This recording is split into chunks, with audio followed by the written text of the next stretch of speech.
Thanks for tuning in to this week's edition of the Brett and Matt Show. As always, he's Brett, I'm Matt. And just to give everyone a little update on our Brett and Matt Show Pick'em, there are quite a few people in front of Brett and myself, which is a little embarrassing. But we're not down by much, all right, Brett? We're still in the thick of things, But in first place, we have St. Pat's Revenge, followed by Tsunami, followed by Lars Start the Car, followed by Arthur 10, and then Joe Veek's team, Lisa's Deflate Face, Jeremy's Terrible Picks, myself in 9, and Brett wrapping up our top 10. So we're right in the thick of things. The leader is at they both have 32 picks. Correct so far. I'm sitting at a whopping 29, and Brett's at 28. Yo, man, week 2 was rough. This week was kind of easy, nothing upsetting much, but week 2 stunk. Yeah, I agree. Week 2 was a rough week. And as we mentioned, Joe's in 5th. He wasn't first after the first 2 weeks, so we got knocked down a peg with St. Pat's Revenge and Tsunami overtaking him. So. Guys, just keep making picks, and like I said, one of you will win something. We'll still figure it out exactly, but one of you will win something. Maybe all of you. Who gives a shit? I'll just make something for all of you. I don't know. So with that said, we'll kind of get into some week 3 discussion here, and one of the more interesting topics that obviously just occurred last night was a very good source that a lot of pro teams use, Pro Football Focus, actually gave Aaron Rodgers a negative grade, even though he threw 5 touchdowns and over 333 yards or whatever it was, and I think he went 24 of 35 or something like that. But either way, they actually Yep, no picks at Lambeau, and they gave him a negative grade. And the one thing you got to say about Packer fans is they defend their quarterback rigorously, and the guys at Pro Football Focus were just getting attacked. So, Brett, I know you are a big supporter of Pro Football Focus, and I would like you to help me get a little insight on why Aaron Rodgers graded negatively, when honestly, if you watch the game, I think honestly it was one of his better games. I thought, just watching, I guess what I call the eye test, I thought he played great. So I'd love to know your thoughts on this. Well, I will say that I was surprised because I woke up this morning and I was interested to know what his grade would be. And in my head, I'm like, oh, that'll be a pretty positive, like a +3 type game or something like that. It was obviously really good. Made some outstanding plays. Between what I was listening to on the radio while working out and then watching after the workout. But especially that play. Oh my God, that play when he escaped what would have been a safety and then picked up 29 yards to Cobb. Loved that play. I texted you. He's just a magician after that one. That was a great play. But I mean, I guess the way that they grade is they're shorter passes. They kind of almost automatically view them as easy passes. So you don't really get much of a positive grade for making those. So 3 of his touchdowns were short passes to Cobb, and then Cobb had to make guys miss or run into the end zone. So while that shows up as touchdowns on the stat sheet, it's not like, he threw a 20-yard post route between a defender and good coverage or anything. It was just, take it and wing it out there. Now, do I necessarily agree with that? No, because I don't think just because it's a short pass, it's automatically an easy pass, especially if you're taking into account the fact that he's taking what should be running plays. So you've got guys that are pulling and a running back who thinks he's going to get the ball. And instead, as soon as he gets it, it's not like he sits there and waits for a guy to come across and he's necessarily wide open right in front. You still got to get it out there. And that angle, I think, sometimes is a little bit difficult to hit a receiver at and try to make him able to turn and just run up the field, the 5 yards for the score. But so instead they gave, if you look at Cobb's grade, even though I don't think he had any, he did have that one, where they escaped and he got that big play. But all his touchdowns were short. But in the meantime, he had to make guys miss or break tackles. And so they actually gave Cobb the positive grade on the play instead of Rodgers. though I think they probably could have been able to split that or up Rodgers' grade. And he did have that one. He had, I think, 2 actually dropped interceptions, which certainly helps a little bit of luck. So, the outcome and the stat sheet says, hey, no picks, which is great. We're glad. I mean, over the last 16 games at Lambeau, I think he's got 47 touchdowns and no interceptions, which is insane. Obviously, a little bit of luck, though, when a linebacker drops what might have been a pick 6, and a corner, I think, jumped a route on the outside, too, which could have been a pick as well. So you get a pretty heavy negative grade on those ones, like a negative. They grade up to like a -2, all the way up to a +2 on each one. So those ones, they'll give you like a -1.5 or a -2. But on those touchdowns, with the exception of the one, I think, to Jones on a broken play, which Aaron Rodgers is so good at that too. They only give you a little bit, those Cobb ones were like, either a 0 grade or a +0.5 point. Whereas those picks, those near picks, they still grade them essentially as if they were interceptions because they probably should have been. And then everything else just kind of evened out. So, it was basically a 0 grade, -0.8 or whatever it is. It's not a bad grade. It's not in the red, as they call it. It's just average because the touchdowns on the stat sheet weren't necessarily great throws, according to them. But the picks that weren't picks probably should have been, and they would have been devastating picks too. So that's why the grade works out the way it does. Do I necessarily agree with it in this instance? No. Maybe I'm also slightly homering for Rodgers because I love Rodgers, and I think that his grade and you take into account too, obviously, things that he's doing that they don't grade. So they're only grading the throw, right? So all the pre-snap stuff, drawing people off sides. The ability to get those free plays on the field, and he snaps the ball. Right. So, and those aren't things that go into a grade. So you can look at their number grades and you can say they had a good or a bad game, but obviously you still have to watch the game too to get the context for where those grades are coming from, so you understand what they mean. So, they're not an end-all, be-all for sure, no. And they don't take into account literally like anything that's like an intangible value that you bring, because it's impossible to grade an intangible. You can say, oh, Rodgers, is so damn good pre-snap, he's better than any other quarterback in the league or amongst them. And you're like, okay, true. But how do you give him a number grade on something like that? Like, what sort of scale do you use? So they don't take any of that into account. And that's why it's just a supplementary thing that you need to use, not like the only go-to source. Sure. I guess one thing that I don't really fully understand is why can't you like give a number grade for like quarterbacks drawing a defender off sides, I guess. And then my other, I guess, point, you kind of hit on it. Like obviously shorter throws, they aren't worth as many, as good of a value, but honestly, like I know everyone in the NFL is really good, but there's probably like a second difference between Aaron Rodgers getting that pass out and your average quarterback getting. Yeah, like that just, and like I get like he makes it look super easy, and I get that it's a short throw and the receiver had to do all that, but if the other quarterback doesn't release the ball as fast, like that play probably isn't going to work as good, and then it doesn't score, right? Yep, and that's something too. Is Rodgers obviously, because if you watch those plays, like it's not like he's setting up, turning, and throwing. Like he's just kind of getting it and whipping it out there. Like I don't even know if his feet are set yet, which it's almost like because he's so good at what he does on some of those things, it's almost like he's not getting the credit for it, like you said. So like if another quarterback does it and throws it out there and it's caught, but it doesn't go for a gain or like a touchdown because he took too long to get it over there, well, he's getting the same grade as Rodgers, who was able to just catch that snap and then zing it out there, or recognize that passing it's better than handing it off to Lacey or Starks in the backfield on a called run play. Whereas say Brandon Weeden walks up to the line, well, maybe he just hands it off to the running back for no gain.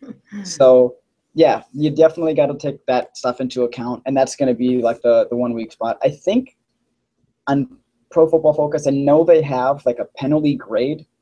I don't know if that takes into account like a quarterback drawing guys off, or if that is just going to say, the quarterback had a delay of game or false start or something like that, or for an offensive lineman, for instance, if they move. So I don't know exactly how the penalty stuff works.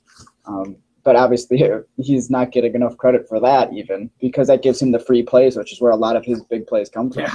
Yeah. And James Jones too. He's always I feel like he's always the target for whatever reason on a broken play. It's like broken play. All right, we were watching it too, and Ryan goes, broken play, just throw it to Jones, And of course he did, and it was a touchdown, which helped him win a fantasy game. So. Well, I mean, even just watching the game, broken play, Aaron Rodgers throws a touchdown. Alex Smith has a broken play, and he throws an interception. No, that's fair. You surprised me a little bit with your answer, but I think we definitely agree that I understand it's a grading system. I understand it's not perfect. It was never meant to be perfect. It definitely just I think it just surprised people because watching the game last night, I felt like Rodgers played good, and you see a negative grade show up, and you're just automatically like, wait, what? Mm-hmm. Yeah. So, and like I said, they take into account obviously just the throw on every single play. So even though those picks were dropped, they still take those into account, and they just happen to be the way that they would grade a much more negative impact than say how they grade a 5-yard. Actually, he throws it at the line of scrimmage, essentially out there to Cobb on all those plays. It's not like Cobb was even really downfield. So they only grade those at, say, 0.5 plus, whereas each one of those drop picks, which was 2 of them, was negative 1.5. So those 2 throws both got him negative 3, whereas the 3 touchdowns to Cobb, because they were shorter, only may have gotten him a positive 1.5. So he's still at negative 1.5. So then it's just taking into account the other games, which does include things like sacks, and stuff like that too. I know he had a fumble that he had too, which was another negative grade. I don't know if he recovered it or if Kansas City did. No, they did, but there was an illegal contact that gave us the ball back. Okay, so yeah, even a play like that, they do include that, even though it, I think it's. And I don't understand why those plays count. Because there was a penalty and it offset it. It's just they just grade a snap by snap, so it still counts. I think as like a snap. I don't really know. Because what if Aaron Rodgers knew? I mean, obviously this isn't true, but what if that guy did that penalty? He just stopped moving, just gave up. Was like, no, I don't care. I know it doesn't matter. How do you grade that then? You're gonna negatively grade him for something that isn't even really. It didn't happen. Yeah, well, it did happen, but it didn't officially happen. There is no in the stat book or anything else. It's not. Yeah. I don't really know. And I know it worked both ways. Last season, he against the Bears had that crazy touchdown pass that ended up getting called back because of holding. Apparently, they gave him credit for still. That one where he got taken out and just flipped it to the back. Oh my God, that was the best throw ever. Yep, and they said they gave him credit for it, and I don't agree either way with it. I just don't think if it doesn't officially happen, you shouldn't record it. I guess I don't know. This is my opinion. Yeah, I guess that's something else to look at too. But I guess you could also say at the same time, even then, those throws to on the broken plays where they jump off sides all the time. If he throws an incompletion on that play, then because there was a penalty and they would accept the penalty instead of the incomplete pass, then you're not.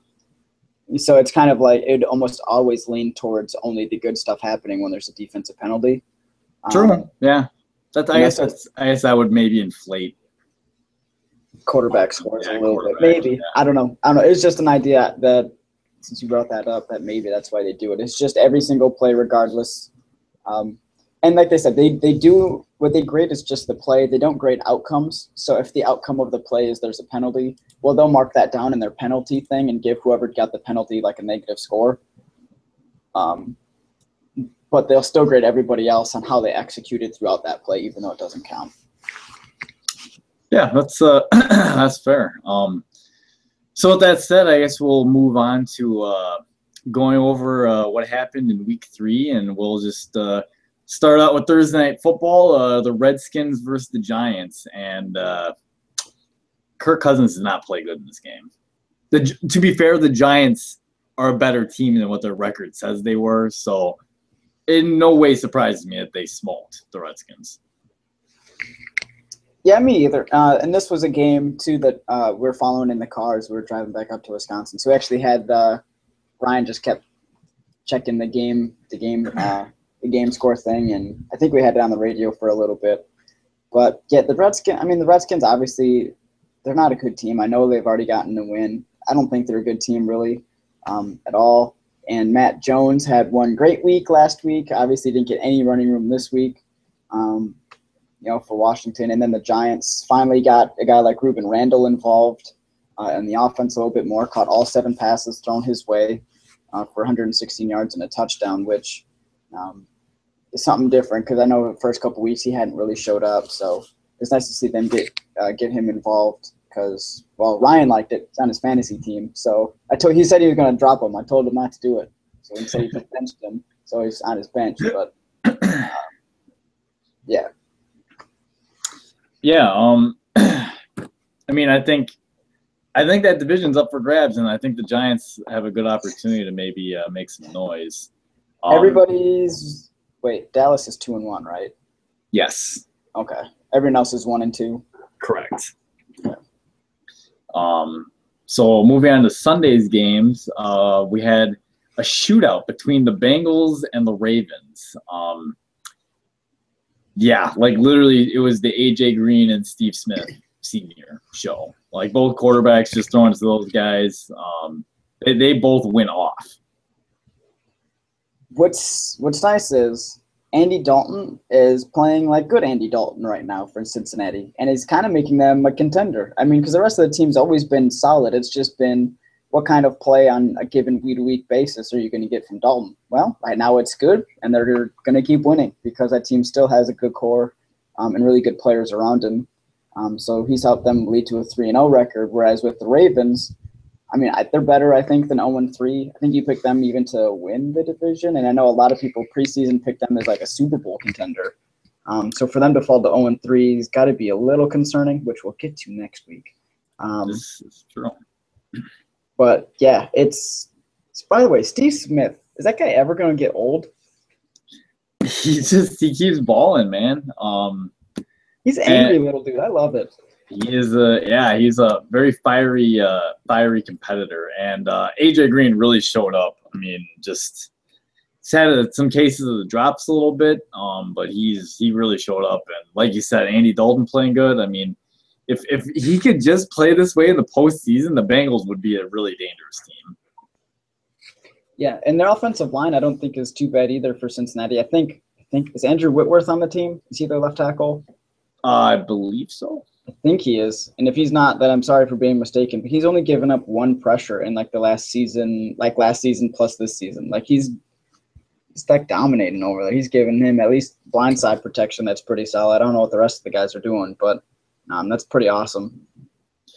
So the next game we have was between the Raiders and the Browns, and I was really upset that the Browns decided to start Josh McCown instead of Johnny Manziel.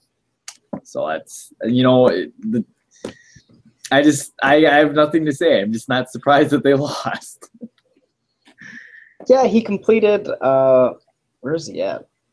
Less than 60% of his passes.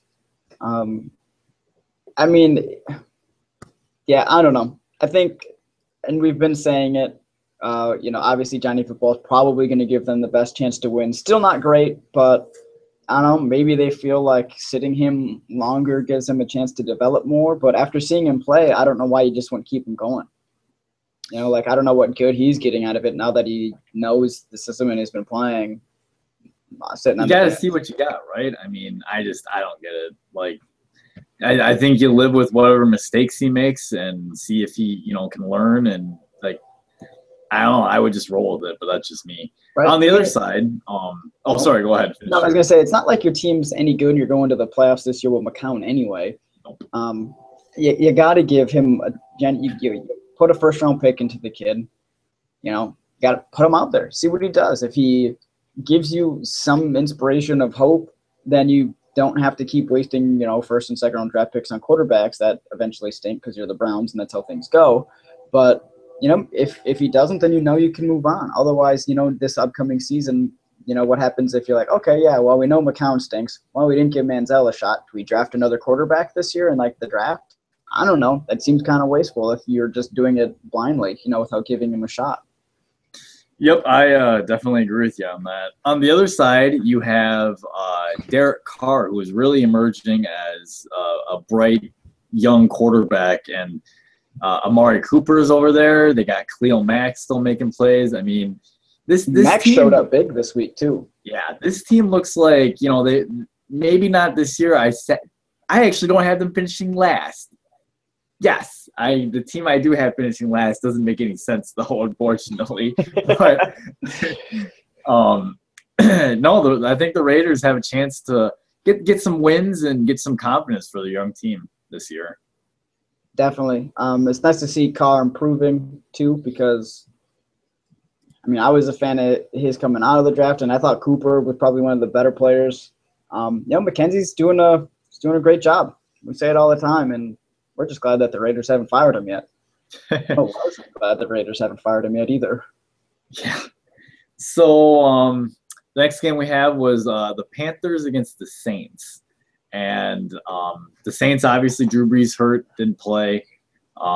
They actually didn't do terrible. They managed to hang in there, but the Panthers obviously ended up winning. And the Panthers are feel like the Panthers are the 3-0 team that isn't really getting talked about. And maybe it's because you mentioned off camera who they have beaten hasn't really been that good, but they are still undefeated. Yeah, and you got to be positive about that because obviously last year they finished 7-9. Yep. So to be 3 games in and already have 3 wins, regardless of who it is, you're definitely feeling good about that. You're keeping up with Atlanta, who's also 3-0. While everyone else in that division seems to be likely to fall behind. So it looks like it's probably going to be a 2-team race. And if you're Carolina with that defense, and they've been playing without Kuechly, by the way, these last 2 weeks, I believe. So, when he gets back, they're going to get even better. Yeah, I agree. If you're the Saints, you just kind of wonder just what's happening. Like, is the ship sailed, do you think, with the Saints? Probably. And that's a lot to do with some of their, I guess, personnel moves. Colston's not obviously like a dominant receiver. Like he was really good for a long time, but he's not that guy anymore. And Brees has been injured. I don't know how long he's going to be hurt for, or if he comes back, if he's going to be a fully healthy Drew Brees. That defense still is not good. So it's just kind of the way things are. Yep, I'd say that ship has sailed, unfortunately for them. That's I'm in agreement as well. So one of the more exciting early games, was between the Dallas Cowboys and the Atlanta Falcons. And the Cowboys were just crushing the Falcons in the first half. And I don't know, the Falcons, I'm pretty sure they've been this way actually in all their games. They're a much better second half team. Much better. It's like a different team comes out of the locker room. All of a sudden, Julio Jones, who had 1 or 2 catches in the first half, all of a sudden goes off. The Cowboys have no answer to stop Julio. Or Devonta Freeman. Man, just all of a sudden the Falcons started taking it to them. And Brandon Weeden, who, to be fair, for the first half, played pretty good football. And all of a sudden, when Atlanta shut down the run and forced Weeden to throw the ball, didn't look so good. And, how do you blow – they blew a giant lead. There's no other nice way to say it. And I stick with it. I picked the Falcons to win the division. I'm looking good with that pick. Yeah, you're looking pretty good. That offense is explosive. You mentioned how they seem to have been playing a lot better in the second half of each game. I think that's obviously a credit to the coaching staff and the players making the adjustments necessary in each game. To come out ahead. Like you mentioned, Dallas scored 28 points in the first half, 14 in each quarter, and got nothing in the second half at all, which is a lot different than you would expect after you scored 28 points in a half. So I'm afraid of Julio Jones because that guy is really, really good. Also sort of afraid for Tevin Coleman's starting spot now after that performance by Freeman. So if he comes back, it's going to be interesting to see how they kind of balance that out. But it should only make them stronger, being able to give each other, breaks. And depending on the situation, I don't know if the coaching staff feels that one's better than another. But, yeah, dude, Atlanta's looking pretty decent. Don't know if I would say still tops, but I'm going to say that they're probably winning that division. I know that's only 3 weeks in, and I'm already changing two in there, but I'd say that they've probably got the better team. Yeah. Also, okay, hold up. Question on Dallas. Without Romo for the next few weeks, we don't have their schedule pulled up. What do you think they're going to do? How do you think they're doing? Are they going to turn it over to Castle maybe? Castle's got to be better than Whedon, right? I bet Whedon starts this week against the Saints. But if he struggles or plays badly against that team, I would look for them to – I mean, they didn't trade for Castle for nothing. The guy has obviously played at a high level. He's been a Pro Bowl player before. He should be able to come in and maybe light a little spark in that offense and give them some wins. Did Castle make the Pro Bowl that one year? He did. That they were 11-5, missed the playoffs still, but I can't believe that he actually made the Pro Bowl. Were there like 6 injuries in front of him, or is the season that good? I can't remember, honestly. He either made the Pro Bowl that year, or he might have made it one of his first years in Kansas City too. I got to look that up because that is surprising as shit to me. Matt Castle, Google, what do you got for me? It's going to take 5 minutes for it to load. But, I mean, if I were the Cowboys, I would not hesitate to make that change if Whedon doesn't improve his play. That's for sure. Definitely. I mean, and obviously you're without not only Romo, but Dez as well. He did make the Castle led the Chiefs to their first division championship in 7 years and earned a Pro Bowl berth. God, I'm good. What were his numbers? 27 touchdowns, 7 picks. Not bad. Not bad. Yeah. Not bad. Okay. Well, damn. That's a lot better than I expected. So the next game we have is the Buccaneers against the Texans. The Texans getting a win against Jameis Winston, who probably should not have said what he said. What did he say? He said he was excited to play J.J. Watt. Oh. And then his Jameis Winston's own offensive lineman said that he really wished that Winston wouldn't have said anything. Oh, darn rookies making rookie mistakes. Honestly, I mean, two of the teams are probably not. I know you love J.J. Watt, Brett. I know you love the Texans. They got some Wisconsin guys. I'm sorry, but they're just not very good. They're not. And I think, honestly, that all starts – it's obviously no Arian Foster and no legitimate threat at quarterback. So I don't know what else they're going to do. Like, where they're scoring points from. I mean, they're getting field goals. I guess they got one from Alfred Blue this week who finally showed up a little bit. But obviously it was a lot of bulk carries too at 31 carries, so it was about time that he did something with it. Arian Foster for that team, I don't think can come back fast enough to try to at least give them a threat. Maybe that'll help out, Mallett, or if they go back to Hoyer. I assume Mallett's probably just going to start the rest of the season now, since there's no point in flip-flopping back and forth. Yeah, I agree. And I mean with Tampa Bay, this season is going to be a learning experience for Jameis. You just gotta kind of ride with it. The next game, this is a game you got to listen to. I wish I actually could have watched it. It was the Colts against the Titans, in an exciting thriller. Colts come back to win 35-33. Yeah, Andrew Luck, they get the win, but how good are you feeling if you're the Colts? I don't think you can feel good at all. One, because you rely a lot on coming back in the fourth quarter. They've done it, this week they did it. I think Andrew Luck's got like the most fourth quarter comebacks in the league since he's become a starter, over the last 3.5 or 3.25 seasons, whatever you want to say. But you can't rely on that. It's insane, especially how big some of their deficits have been, like this one, the one against Kansas City.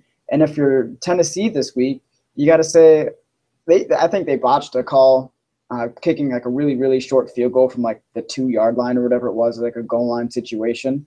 And that took the lead from 10-3. You got to go for it. You got to go for it and try to get that to 17 and make that a 3-score lead. That changes really the whole thing of the game, because there's like 12 minutes left in the game at that point.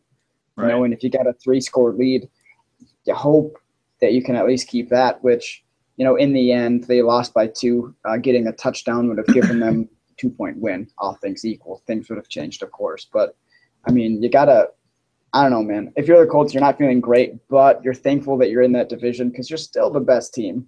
Yes. And if you're Tennessee, it's like you said, if you go for the touchdown instead of kicking the field goal, who knows? The game was definitely, I feel like, in their hands to be able to probably win, and they just, that's how football works. Mariota did have a real bad interception too to help kind of spring the Colts. The same guy got 2 of them. The first one wasn't Mariota's fault, but the second one sounded, from the sounds of it, helped the Colts a lot. To kind of flip flop that momentum, as they say, in the field position and kind of get that Colts team going. So next up we have the Jacksonville Jaguars had to go to New England, and what can you say? The Patriots are just on a roll, man. Offensively, they just look like they're just out. Tom Brady looks like he's really angry about Deflategate and is just taking it out on every single team he plays. If he can keep that fire through the whole season, probably pretty hard to do, but man, I tell you, they are just looking unstoppable.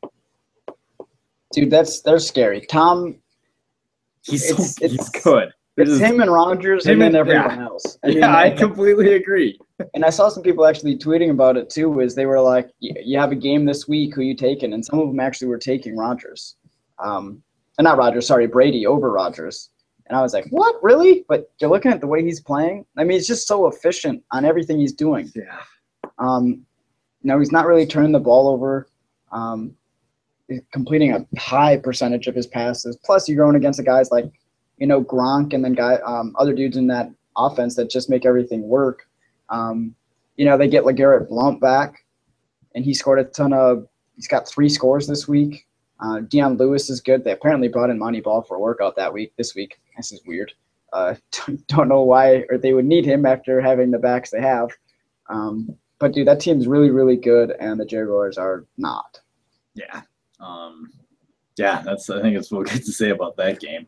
The other game I got was the Chargers and Vikings, and they actually flipped that game off to a different game because of how out of hand it was getting. We talked a little bit about the Chargers' struggles. Boy, their offensive line stinks.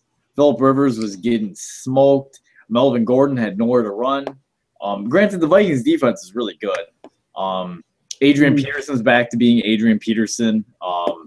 They had a really nice run where he started running to the right, made a cut, ended up taking it to the house, doing Adrian Peterson type things. Biggest thing I can say is the Chargers, the game got out of hand. They needed to kind of just get ready to move on to the next week. And if you're the Vikings, you're feeling really good, and there's a really good chance it's you and the Packers in the NFC North. Yeah, if you're the Vikings, it's, I think, for sure you and the Packers. We know it's not the Bears. And the Lions, I think they're 0-3. They're all 3. Things haven't started good for either one of those teams. If you're the Chargers, though, you got to figure something out. Obviously, Keenan Allen's been doing great. I think Stevie Johnson's good. And obviously, Gordon and even guys like Woodhead have the capability to be good, but they just don't have anyone doing anything up front for them. It's terrible. But another interesting point from this game, too, is I think with Adrian Peterson back, I think Teddy Bridgewater is actually playing worse. I figured that would help open up the offense and make him play better. But for some reason, with Bridgewater back, I feel like he's regressed this year compared to last year. That might be something to keep an eye on for sure. They're running a lot more, because you said you watched this game. They're running him a lot more under center. Yeah. I think they got it, and I got this idea from some other people as well. They got to go off a pistol. Still get him sort of in the shotgun, but you don't have to back Peterson up too far. You're not really running with fullbacks all the time anyway. So I think if having him in the shotgun so he can see a little bit more and kind of already be in there so he doesn't have to do his drop backs and everything as far. I think that would help him out, but it'll be interesting to see if Minnesota makes that change at all. Probably not. They'll probably just keep doing what they're doing because it seems to be working so far. Yeah, I agree with that. The next game we have the Eagles against the Jets, and the Eagles, who were 0-2, looking like the Jets were actually really, really stellar defense. Actually I wouldn't have been surprised if the Jets won this game, but the Eagles they have a lot of talent on their roster. They had to get a win at some point, and they got the ball rolling a little bit. So it'll be interesting to see where they carry what the Eagles can do. For the rest of the season, the Jets obviously, had played really good the first 2 weeks and kind of a letdown this week. Yeah, and they had the bonehead play of the week too, I think, with Brandon Marshall as he's getting tackled at one point, tried to lateral it for some reason and ended up fumbling it and turning it over. I think that was in scoring-ish range too. I think they were on the other side of the field. So don't know exactly what he was thinking there. And I think he let a couple other passes go through his hand, pretty critical drop. So, I know his stat line was good. Still didn't play necessarily a great game because he definitely didn't make some plays that you would like for him to make. But I don't know how I feel about the Jets. Again, they passed the ball 58 times. I know when they were down in the second half, 24-7 to start. So you're probably going to throw it a lot more. But that seems like a lot of passes for Ryan Fitzpatrick to be singing around the field when you should be, at least recently, have been like a power run team. So kind of interesting. I agree. So then we have the Steelers and the Rams, and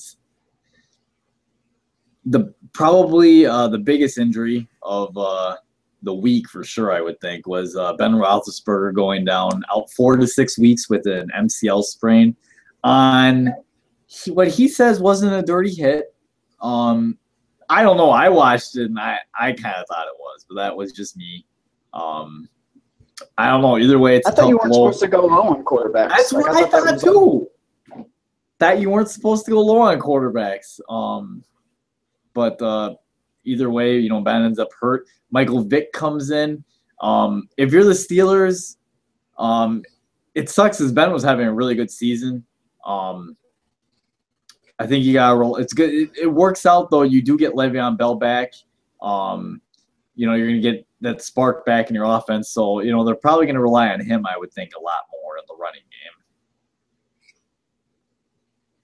Yeah, it would be great for me, fantasy. It would be, a heavy thing, I think, on Bell. And you still got to get, obviously, Antonio Brown involved. There's weapons in that offense. Even D'Angelo Williams, when he was filling in for Brown, had, really, really good first 2 weeks. Vic doesn't have to be special.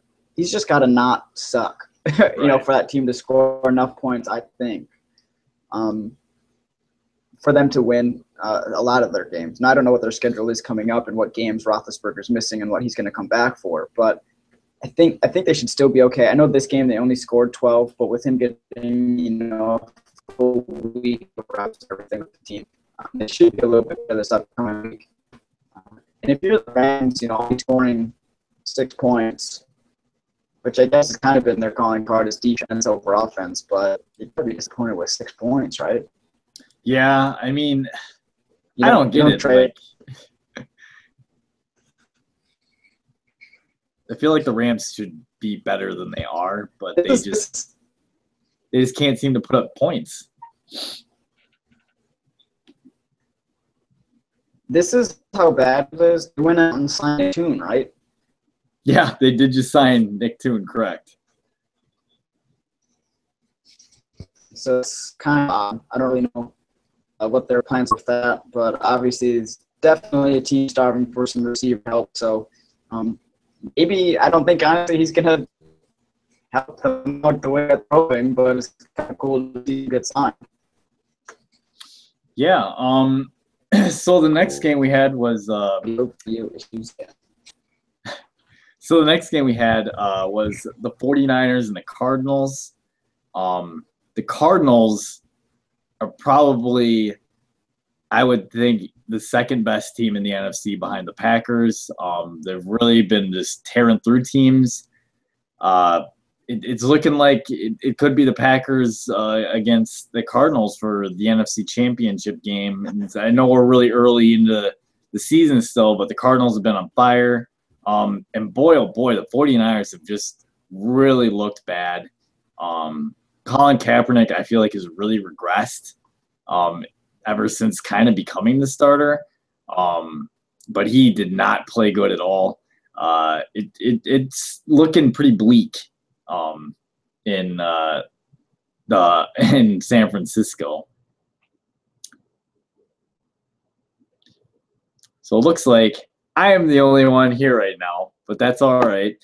I guess you can get my thoughts.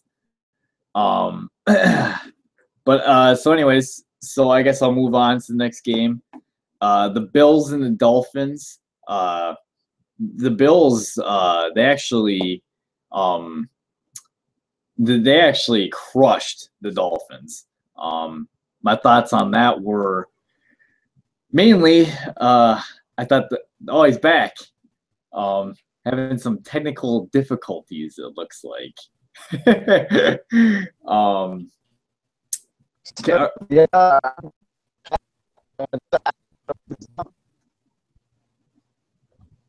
Can you say that again? Oh, I see you. Oh, All right, we're good. We're good. I'll just yes. close every other window I have open. I can at least hear you now. Okay. Excellent. So what were you talking about? And I'll try to give my input. I was just talking about how badly the Cardinals smoked the 49ers and how the Cardinals look like they're probably the second best team in the NFC behind the Packers. Yeah, dude, the Cardinals have looked really, really good. Obviously, Carson Palmer is playing great. Larry Fitzgerald as a slot receiver is working out really, really well. The defense is good. And if you're San Francisco, Kaepernick, you've got to be concerned at this point. 3 weeks in, I don't think he's really showed much progress at all in any of these games. And if you're him or his agents, you got to worry because he can basically be cut at any time and get no money for it. The contract was big, but it's essentially like a year-to-year deal. So He's got to get his shit together, one for the team and two for himself. Yeah, I agree. The interesting thing, you mentioned Kaepernick. I mean, if he does get cut, he's still got enough talent that the teams are still – there's enough needy quarterback teams that someone would obviously take a chance on him. The Eagles. Oh, God. Don't say that. Could you imagine him running Chip Kelly's offense? Even Kaepernick can make those throws and those reads, one would hope. But no, I did not think of that until – I've been thinking in my head of landing spots, and I did not think of that until you just said that. So that would be really uncool if that happened. The next game we have was the Bills and the Dolphins. And, oh, boy, you want to talk about just opening up a butt whooping. I mean, my goodness. I mean, you the can Bills, say a can of whoop ass, Matt. It's okay. Can of whoop ass. We're not on radio here. Maybe someday I will be, and then I can't say that. No, but the Bills, they obviously look very legit.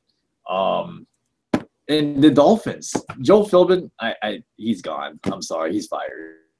Out of there. He's not doing any good.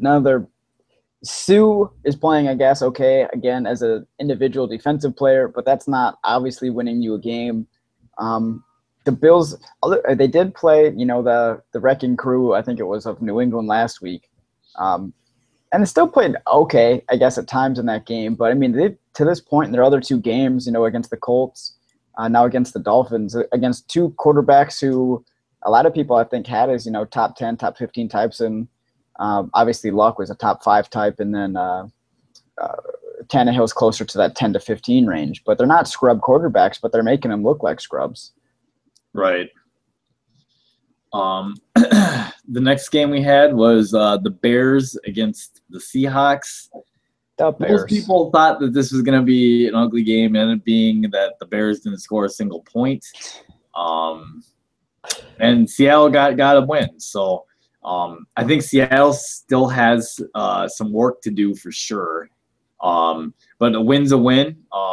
And it's important to try and get that train back on the right track to see if they can make their third consecutive Super Bowl appearance. Right, and obviously Cam Chancellor's back. Defense played, I think, a lot better. Opponent has to do a little bit with that, obviously, since you're playing, Jimmy Clausen and an anemic Bears team. But at the same time, they missed 17 tackles, I think, in the first 2 weeks, about 8 or 9 per week. This last week, they only missed 1. So obviously they played a lot better. So that's kind of nice to see. And if they can at least play that type of defense against most teams, real teams that have offenses that can at least kind of score occasionally, even then they should still be at least in those games. Jimmy Graham got involved finally, which was, I guess, nice to see. He can stop his complaining now after a week, but maybe they finally figured out how to use him. They just kind of need to get a little bit more consistency and help from the offensive line because they're still not any good. Got to get that run game going, but that defense is still going to keep them in a lot of games. Yeah, and then we have the night game between the Broncos and Lions. It's kind of weird seeing, well, not weird, but the Denver defense is legit, and they are going to be the reason that they significantly win games, I think, more than relying on Peyton Manning in the offense. God, that's still kind of weird to say that. But that defense is super good, and yeah, I mean, the Broncos are undefeated as well. They're one of the teams that still unbeaten, so it'll be interesting. If you're the Lions, you're 0-3, and Stafford still doesn't get it. It's not, to be fair to him, it might not be all his fault. I did read something today that the Lions offensive line has allowed 51 quarterback hits in 3 weeks. That's awful. Yeah, that's not bad. That's probably like half their snaps as a quarterback drop back. That's not good. But yeah, obviously, so you got DeMarcus Ware's out there, right? That guy. DeMarcus Ware, and Von Miller, Shane Ray. And you got, at corner, Talib, Harris, and Roby made a hell of an interception. Yep. That was a great play, peeling off in zone, recognizing where he's going, and just kind of making that play. That team, you said it, that defense is legit. And I think at this point, it's obviously great for them because at this point in Manning's career, he's not going to be the guy that's going to lead that team, to shootout victories. I don't think a lot, 40 to 30 type games. He did have some decent throws, but at the same time, a couple of those throws, one of them was Emmanuel Sanders stole it from a corner's hands, like just ripped it right out of there, essentially. Don't know if I said it's a great throw or kind of lucky on his part. I guess it ended up well. The same thing with Demaryius Thomas, too. Thomas was really open on that touchdown. I think it was the end of the half. But he was open, and then he got underthrown, allowing the guy to get back there. And Thomas just outjumped him and, didn't get tackled, and then waltzed into the end zone and got a penalty for waltzing into the end zone. But Manning's just not there. And you can see it when he throws, too. He's putting so much effort into it, man. Like his face, his whole body, his arm. It looks like he's going to throw his arm out of the socket one of these times. He's throwing hospital balls, man. Hospital balls. Why they're called that? Because he gets his receivers killed. Yeah, Emmanuel Sanders did get hit pretty good on a couple of those plays too, like more over the middle types. But yep. As a side note for like Hoosier fans, we're all really excited about Cody Latimer getting to play with Peyton because we're obviously all Colts fans here too.